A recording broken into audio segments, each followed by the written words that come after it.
Hello दोस्तों, नमस्कार। स्वागत है आप सभी का। आइए दोस्तों, बिना देर के हुए हम लोग वीडियो की शुरुआत करते हैं। तो हमारा पहला क्वेश्चन है, पाखाल अभयारण्य कहाँ है? तो पाखाल अभयारण्य तेलंगाना में है। गर्म पानी अभयारण्य कहाँ है? तो असम में है। ओरंग अभयारण्य कहाँ है? तो असम में है। नमेरी अभयारण्य कहाँ है? तो असम में है। बुक्सा राष्ट्रीय पार्क कहाँ है? तो पश्चिम बंगाल में है। अंसी राष्ट्रीय पार्क कहाँ है? तो कर्नाटक में है। बांदीपुर राष्ट्रीय पार्क कहाँ है? कर्नाटक में है। बांधवगढ़ राष्ट्रीय पार्क कहाँ है? तो मध्य प्रदेश में है। साइलेंट वैली राष्ट्रीय पार्क कहाँ है? तो केरल में है।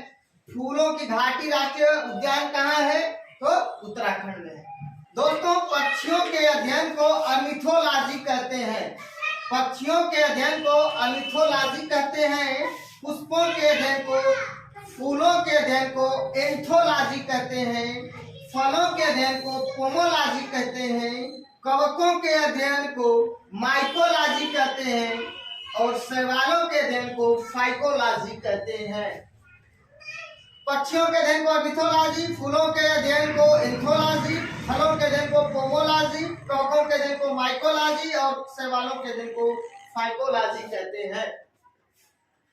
दोस्तों, पाखाल अभयारण्य तेलंगाना में, गर्म पानी अभयारण्य असम में, ओरंग अभयारण्य असम में, नमेरी अभयारण्य असम में, बुक्सा राष्ट्रीय पार्क पश्चिम बंगाल में, अंसी राष्ट्रीय पार्क कर्नाटक में, बांदीपुर राष्ट्रीय पार्क कर्नाटक में, बांधवगढ़ राष्ट्रीय पार्क मध्य प्रदेश में, साइलेंट वैली राष्ट्रीय पार्क केरल में और फूलों की घाटी राष्ट्रीय पार्क या उद्यान उत्तराखंड में है। दोस्तों, लोकटक झील मणिपुर में है। चिल्का झील उड़ीसा में है। सुखना झील चंडीगढ़ में है। चपनाला झील असम में है। कोलेरू झील आंध्र प्रदेश में है। लोकटक झील मणिपुर में है। चिल्का झील उड़ीसा में है। सुखना झील चंडीगढ़ में है। चपनाला झील असम में है। कोलेरू झील आंध्र प्रदेश में है। सिपकीला दर्रा हिमाचल प्रदेश में है। नाथुला दर्रा सिक्किम में है। लिपुलेख दर्रा उत्तराखंड में है। तुजू दर्रा मणिपुर में है। बुमला दर्रा अरुणाचल प्रदेश में है।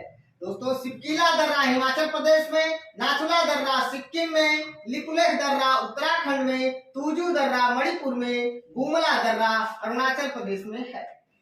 दोस्तों, लाहो लोक नृत्य मेघालय में, डांडिया लोक नृत्य गुजरात में, खानाट्यम लोक नृत्य मिजोरम में, टिप्पानी लोक नृत्य गुजरात में, तमाशा लोक नृत्य महाराष्ट्र में मनाया जाता है।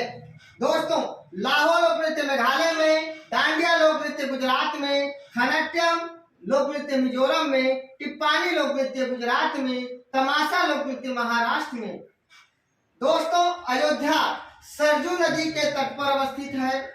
अयोध्या सरजू नदी के तट पर अवस्थित है। कटक महानदी के तट पर अवस्थित है।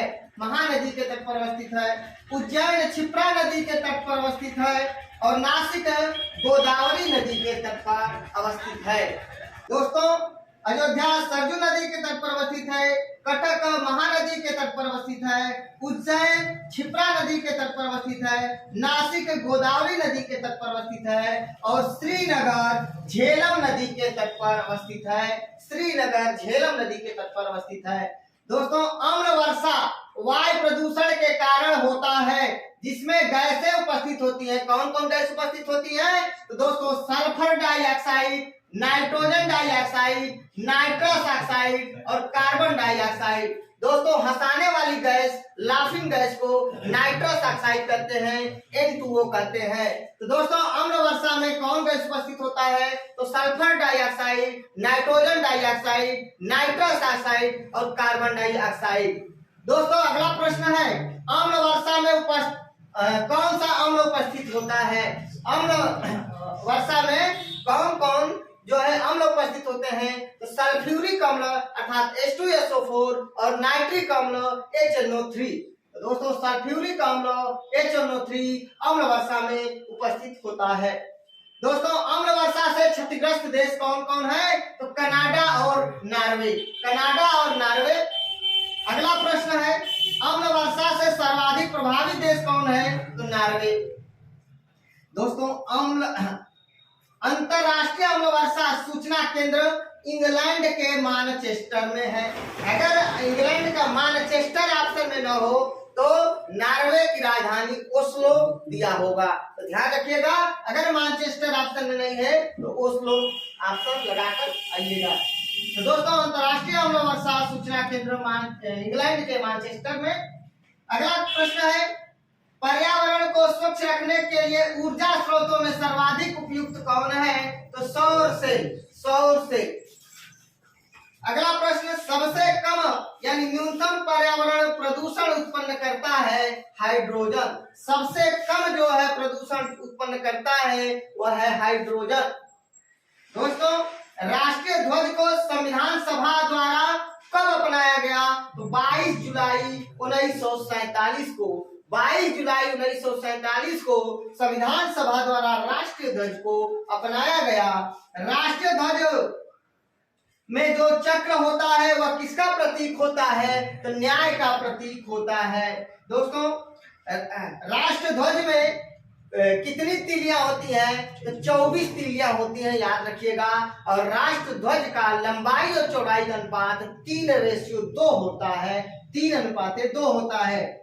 दोस्तों राष्ट्र ध्वज में चक्र न्याय का प्रतीक है और राष्ट्रीय ध्वज के चक्र का रंग नीला होता है, याद रखिएगा। दोस्तों राष्ट्रीय ध्वज के लंबाई और चौड़ाई का अनुपात 3:2 होता है। कभी पेपर में पूछ दे चौड़ाई और लंबाई का अनुपात तो 2:3 हो जाएगा। दोस्तों राष्ट्रीय ध्वज को तैयार किया गया है किसके द्वारा? पिंगली वेंकैया के द्वारा। पिंगली वेंकैया के द्वारा राष्ट्रीय ध्वज को तैयार किया गया है। राष्ट्रीय पशु बाघ है और बाघ का वैज्ञानिक नाम पैंथेरा टाइग्रिस है। और दोस्तों राष्ट्रीय पक्षी मोर है। मोर का वैज्ञानिक नाम पाओ क्रिस्टेसस है। राष्ट्रीय पुष्प कमल है और कमल का वैज्ञानिक नाम निलंबो न्यूसीफेरा है। निलंबो न्यूसीफेरा। दोस्तों राष्ट्रीय वृक्ष बरगद है। इसका रासायनिक नाम फिकस बेंगालेंसिस है। राष्ट्रीय वाक्य सत्यमेव जयते। राष्ट्रीय नदी गंगा। राष्ट्रीय जलीय जीव डॉल्फिन। राष्ट्रीय खेल हॉकी। राष्ट्रीय गीत वंदे मातरम। राष्ट्रगान जन गण मन और राष्ट्रीय चिन्ह अशोक स्तंभ है। दोस्तों राष्ट्रीय पशु बाघ पैंथेरा टाइग्रिस वैज्ञानिक नाम। राष्ट्रीय पक्षी मोर वैज्ञानिक नाम पाओ क्रिस्टेसस। राष्ट्रीय पक्षी मोर। राष्ट्रीय पुष्प कमल निलंबो न्यूसीफेरा। राष्ट्रीय वृक्ष बरगद फिकस बेंगालेंसिस। राष्ट्रीय वाक्य सत्यमेव जयते मुंडको उपनिषद से लिया गया है। दोस्तों राष्ट्रीय नदी गंगा। राष्ट्रीय जलीय जीव डॉल्फिन। राष्ट्रीय खेल हॉकी। राष्ट्रीय गीत वंदे मातरम की रचना बंकिम चंद्र चटर्जी ने किया है और वंदे मातरम आनंद मठ से लिया गया है। आनंद मठ एक उपन्यास है। आनंद मठ की भी रचना बंकिम चंद्र चटर्जी ने किया है। आनंद मठ सन्यासी विद्रोह पर आधारित है और आनंद मठ को बंगाल के बाइबिल के नाम से जाना जाता है। राष्ट्रीय गीत वंदे मातरम को पहली बार 1896 में कांग्रेस के कलकत्ता अधिवेशन में रहमतुल्लाह सयानी की अध्यक्षता में पहली बार गाया गया था, याद रखिएगा। दोस्तों हरित क्रांति खाद्यान्न उत्पादन से संबंधित है, विशेषकर चावल। और श्वेत क्रांति दुग्ध उत्पादन से संबंधित है। दोस्तों नीली क्रांति मत्स्य उत्पादन अर्थात मछली पालन से संबंधित है। पीली क्रांति तिलहन उत्पादन से संबंधित है। लाल क्रांति टमाटर और मांस उत्पादन से संबंधित है। भूरी क्रांति उर्वरक उत्पादन से संबंधित है। हरित क्रांति खाद्यान्न उत्पादन। श्वेत क्रांति दुग्ध उत्पादन। नीली क्रांति मत्स्य उत्पादन। पीली क्रांति तिलहन उत्पादन। लाल क्रांति टमाटर उत्पादन या मांस उत्पादन और भूरी क्रांति उर्वरक उत्पादन से संबंधित है। दोस्तों गुलाबी क्रांति प्याज उत्पादन या झींगा मछली उत्पादन से संबंधित है। गोल क्रांति आलू उत्पादन से संबंधित है। कृष्ण क्रांति पेट्रोलियम उत्पादन से संबंधित है। रजत क्रांति अंडा उत्पादन से संबंधित है। स्वर्ण रेशा क्रांति जूट या पटसन उत्पादन से संबंधित है। और रजत रेशा क्रांति कपास उत्पादन से संबंधित है। गुलाबी क्रांति प्याज या झींगा मछली उत्पादन से संबंधित है। गोल क्रांति आलू उत्पादन से संबंधित है। कृष्ण क्रांति पेट्रोलियम उत्पादन से संबंधित है। रजत क्रांति अंडा उत्पादन से संबंधित है। स्वर्ण रेशा क्रांति जूट या पटसन से संबंधित है। रजत क्रांति अंडा उत्पादन से संबंधित है। स्वर्ण रेशा क्रांति जूट या पटसन उत्पादन से संबंधित है। रजत रेशा क्रांति कपास उत्पादन से संबंधित है। दोस्तों, अगला प्रश्न है, लोकसभा अध्यक्ष तथा उपाध्यक्ष की नियुक्ति किस अनुच्छेद के अंतर्गत किया जाता है? अनुच्छेद 93 के अंतर्गत किया जाता है और अनुच्छेद 94 के अंतर्गत लोकसभा के अध्यक्ष और उपाध्यक्ष को हटाया जाता है।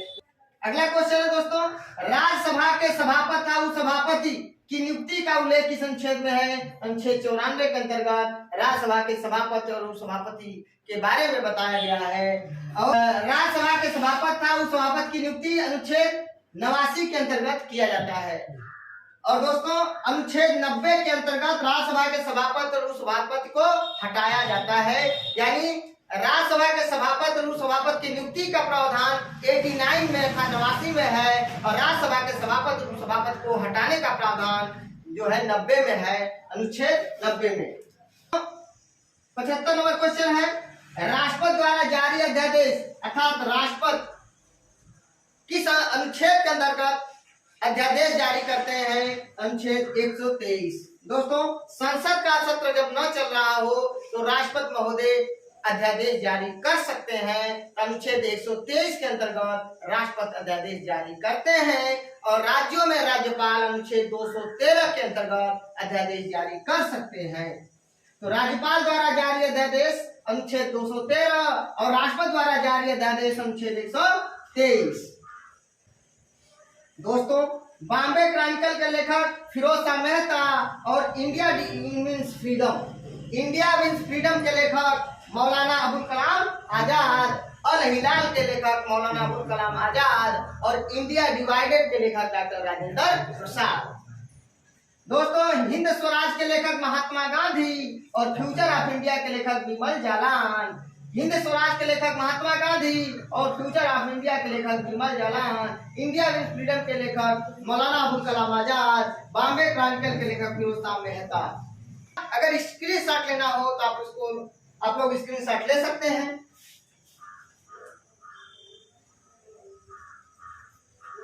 दोस्तों, अगर आप लोगों को मेरा वीडियो अच्छा लगे प्लीज दोस्तों लाइक कमेंट शेयर करके मुझे सूचित जरूर करिएगा।